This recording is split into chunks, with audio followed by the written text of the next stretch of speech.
one of the guys, I can see he's got a look on his face, like a distressed look on his face. And so, you know, I'm like preparing what's this guy gonna talk about. And he, first words out of his mouth are, "Can you help me?" And so, you know, of course, "Yeah, man, what's going on?" And it turns out he's a police officer. He was involved in an incident. Incident was, there was a hostage taker with a weapon.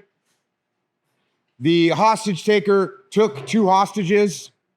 This guy was first, second guy on scene, something like that. I didn't get into the details of what happened, but this officer that I was talking to got shot.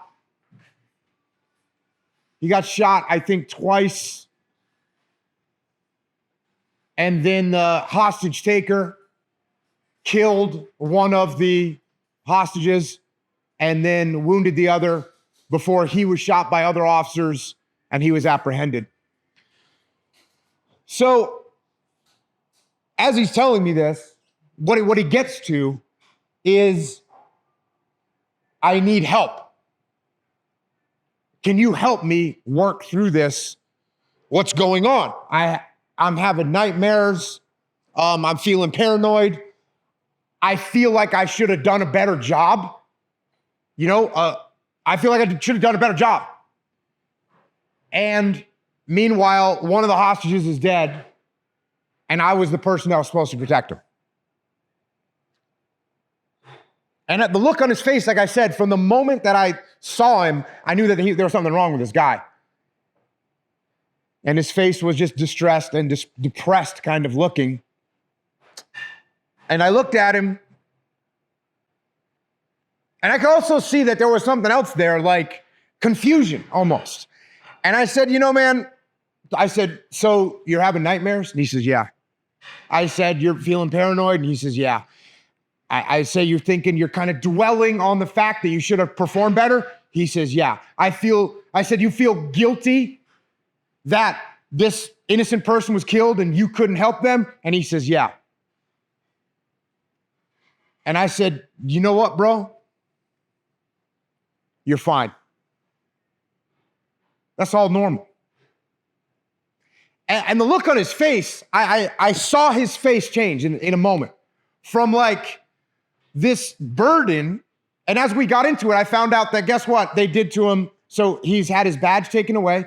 He's been put on 1 year. Oh, his gun taken away. He's been put on 1 year of paid leave because they're telling him how messed up he is.